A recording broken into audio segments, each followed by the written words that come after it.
Hi friends, అందరికీ నమస్కారం అండి. ఇప్పుడే అందిన వార్త రాష్ట్ర ప్రభుత్వ ఉద్యోగులకు సంబంధించి నేడు తాజా సమాచారం. వీడియోలో వచ్చేసి 2 నుంచి 3 అప్డేట్స్ అయితే రావడం జరిగిందండి.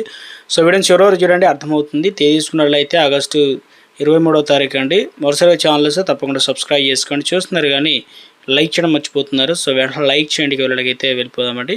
సో ఒక గుడ్ న్యూస్ అయితే చెప్పడం జరిగిందండి. ముఖ్యంగా చూసుకున్నట్లయితే ఉద్యోగులకు న్యూ ఎంప్లాయీస్ హెల్త్ స్కీమ్ పైన కీలక అప్డేట్ అయితే ఇవ్వడం జరిగిందనమాట. సో క్యాష్లెస్ వైద్యానికి సంబంధించి ఏకగ్రీవంగా ఆమోదం పొందిందనమాట. టీఎస్హెచ్ఏ ఏకగ్రీవంగా. సో ఉద్యోగులు పెన్షన్లకు తక్షణమే క్యాష్లెస్ ట్రీట్మెంట్ అయితే అందుబాటులోకి రాబోతుందని చెప్తున్నారు. ఇందులో భాగంగానే సో ముఖ్యంగా చూసుకున్నట్లయితే తెలంగాణ స్టేట్ హాస్పిటల్ అసోసియేషన్ పరిధిలో ప్రైవేట్, కార్పొరేట్, అదేవిధంగా కార్పొరేట్ హాస్పిటళ్లకు పథకాన్ని ఏకగ్రీవంగా మద్దతు తెలిపాయి. అందులో అపోలో ఉంది, యశోద హాస్పిటల్, కిమ్స్, కాంటినెంటల్ వంటి ప్రముఖ హాస్పిటల్ ప్రతినిధులు కూడా హాజరై లబ్ధిదారులకు తక్షణ నగదు రహిత సేవలు కూడా అందించేందుకు అంగీకరించడం జరిగిందనమాట. సో గుడ్ న్యూస్ చెప్పే ప్రయత్నం అయితే చేయడం జరిగింది. అయితే కొత్తగా రూల్స్ అనేది వచ్చాయన్నమాట. మార్గదర్శకాలు అయితే రిలీజ్ చేసినట్లుగా తాజా అప్డేట్స్ అయితే అందించడం అయితే జరిగిందనమాట. ఉద్యోగులకు సంబంధించి అంటే ఒకసారి కనుక చికిత్సకు సంబంధించి మనం ట్రీట్మెంట్ చేసుకోవడానికి 3 లక్షల రూపాయలు ఈహెచ్ఎస్ మార్గదర్శకాలు విడుదల చేసింది. పరిమితి అయితే పెట్టినట్టు చెప్తున్నారు. అయితే 3 లక్షలు దాటి ఒకవేళ వైద్యానికి ఖర్చు అయినా కూడా ప్రభుత్వం భరిస్తుందని చెప్తున్నారు. అయితే 3 లక్షలకు దాటిన క్యాష్లో వైద్యం కొనసాగుతుందని కూడా చెప్తున్నారు. ఈ పథకానికి సంబంధించి 2026 జూలై 15 నుంచి అమల్లోకి వచ్చినట్లు చెబుతున్నారు మార్గదర్శకాలు. స్కీమ్కు అమలుకు మూల వేతన 1.5% కోత పెట్టగా ప్రభుత్వం అంతే మొత్తంలో మ్యాచింగ్ గ్రాంట్కు సమకూరుస్తుంది కాబట్టి సో చెల్లిస్తామని చెప్పడం అయితే జరిగింది. కాబట్టి ఇందులో భాగంగానే ముఖ్యంగా నిధుల దుర్వినియోగం కావచ్చు, లబ్ధిదారుల పథకాన్ని దుర్వినియోగం చేసినట్టు తేలితే సంబంధిత మొత్తాన్ని రికవర్ చేసేతో పాటు చట్టపరమైనటువంటి చర్యలు తీసుకుంటారు. హెల్త్ కార్డులు, అర్హత, చికిత్స నిరాకరణ, డబ్బు వసూలు, గది కేటాయింపులు, మందులు, పరీక్ష, ప్రీ అథెంటికేషన్, హాస్పిటల్ సేవలు, వైద్యం తదితర అన్నీ కూడా మరోసారి ఫిర్యాదు చేసేందుకు రాష్ట్ర ప్రభుత్వం జిల్లా వెల్నెస్ సెంటర్లు, నెట్వర్క్ దవాఖానల స్థాయిలో గ్రీవెన్సీల్స్ అయితే అడ్రసల్ వ్యవస్థను అయితే ఏర్పాటు చేసినట్టు చెప్తున్నారు.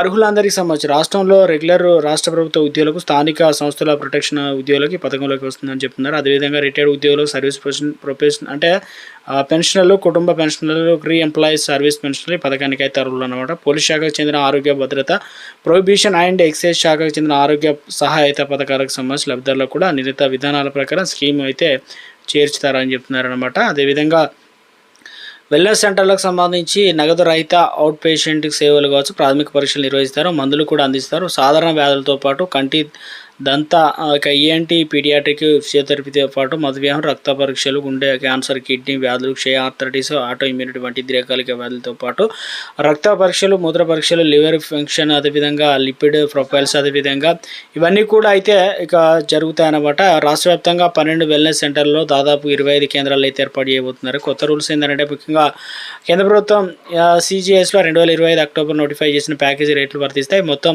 1816 CGS ప్యాకేజీలు అందుబాటులోకి అయితే రానున్నారు చెప్తున్నారు. ఇందులో భాగంగా వైద్య సేవలు ఫాలో అవ్వాల్సి అయితే లబ్ధిదారు నుంచి అదనపు డబ్బులు అయితే వసూలు చేయాలని చెప్తారు. అడ్మిట్ అయిన తర్వాత ఒకసారి 3 లక్షల వరకు ఆర్థిక పరిమితి అయితే ఉంటుంది. చికిత్స ఖర్చులో దాటిన నగదు రహిత కొనసాగుతుంది కాబట్టి స్లాబులు పెరిగినందున కారణాలతో చికిత్స అనేది నిలిపేయకూడదు. ఒకవేళ 3 లక్షల కంటే ఎక్కువ క్లెయిమ్ టెక్నికల్ కమిటీ పరిస్థితి 3 లక్షల కంటే నుంచి 10 లక్షల వరకు ఉంటే కేసును సబ్ కమిటీ, 10 లక్షలు మించినట్లయితే ట్రస్ట్ బోర్డు అయితే పరిశీలిస్తుంది అనమాట. సో ఉద్యోగులకు సంబంధించి అర్హత బట్టి ఏదైతే ఎంపిక చేసిన గదులు బట్టి ఛార్జీలు అయితే వసూలు చేస్తారని చెప్తున్నారు. అదేవిధంగా అవసరమైన చికిత్స రాష్ట్రం అందుబాటులో లేని సమయంలో ముందస్తు అనుమతితో రాష్ట్రం వెలుపల కూడా చికిత్స పొందడానికి అవకాశం అయితే కల్పించారనమాట. అయితే ట్రస్ట్ 24 గంటల్లో సంవత్సరం వల్ల ఏ పరిస్థితుల్లోనూ 48 గంటలు అయితే దాటకూడదు అనమాట. మరో అప్డేట్ ఇచ్చారు, గుడ్ న్యూస్ చెప్పారు. ముఖ్యంగా చూసుకున్నట్లయితే రాష్ట్ర విద్యాశాఖ అధికారుల బృందం సింగపూర్ వెళ్ళనుంది. సెప్టెంబర్ 12 నుంచి బయలుదేరున్న ఈ బ్యాచ్లో ఒక టీం అని చెప్తే మొత్తం 11 మంది కీలక సభ్యుల అధికారులు కలిపి మొత్తం 40 మంది సభ్యులు ఉన్నారు. ఈ మేరకు పర్యటనకు సంబంధించి షెడ్యూల్ ఎంపిక అధికారులతో వివరాలు school education director doctor Naveen Nicholas అయితే ఉత్తర్వులు అయితే జారీ చేయడం జరిగిందనమాట. సో మరో అప్డేట్ అయితే రావడం జరిగిందండి ఉద్యోగులకు సంబంధించి. ఇందులో భాగంగానే 27న సమస్యలపైన ధర్నా అంటే ఉద్యోగ సమస్యల పరిష్కారం, న్యాయమైన డిమాండ్ల సాధన కోసం ఈ నెల 27న ఇందిరా పార్క్ వద్ద నిర్వహించిన ధర్నా విజయవంతం చేయాలని టీజీఓ హైదరాబాద్ జిల్లా శాఖ పిలుపునిచ్చింది. శనివారం టీజీఓ భవన్లో హైదరాబాద్ జిల్లా ఎగ్జిక్యూటివ్ సమావేశం అధ్యక్షుడు తదితరులు అయితే పాల్గొనడం అయితే జరిగిందనమాట ఉద్యోగులకు సంబంధించి. అంగన్వాడీ టీచర్లకు కూడా చెప్పారు. 25 నుంచి సర్టిఫికెట్ల వెరిఫికేషన్. నాంపల్లిలో ఐసీడీఎస్ ప్రాజెక్టు పరిధిలో అంగన్వాడీ టీచర్ల పోస్టుల భర్తీకి సంబంధించి దరఖాస్తు చేసుకున్న అభ్యర్థులకు సర్టిఫికెట్ వెరిఫికేషన్ అయితే చేయబోతున్నారు. ఆగస్టు 25 నుంచి దాదాపు సెప్టెంబర్ 1 తారీఖు వరకు, అంటే 10:30 గంటల నుంచి సాయంత్రం 5 గంటల వరకు అయితే వెరిఫికేషన్ అయితే ఉండబోతుందని చెప్తున్నారనమాట. సో మరో అప్డేట్ అయితే రావడం జరిగిందండి ఉద్యోగులకు సంబంధించి. సో ఇందులో ప్రధానంగా చూసుకున్నట్లయితే నేడు ఉద్యోగ ఉపాధ్యాయుల గర్జన.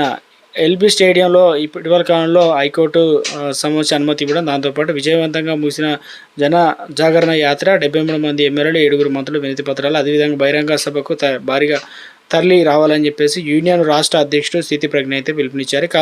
పాత పెన్షన్ సాధన లక్ష్యంగా ప్రభుత్వంపై ఒత్తిడి పెంచేందుకు గాను ఎంప్లాయీస్ యూనియన్ నేతల్లో నేడు భారీ బహిరంగ సభ అయితే నిర్వహించబోతున్నారు. ఎల్బీ స్టేడియం వేదికగా సాయంత్రం 3 గంటలకు రాష్ట్ర వ్యాప్తంగా ఉన్నటువంటి లక్షలాది మంది ఉపాధ్యాయులు ఉద్యోగులతో ఇక్కడికి రాబోతున్నారనమాట. ప్రభుత్వంపై ఒత్తిడి పెంచేందుకు నేడు చలో హైదరాబాద్ సంబంధించి అంటూ ఒక అప్డేట్ అయితే రావడం జరిగిందండి.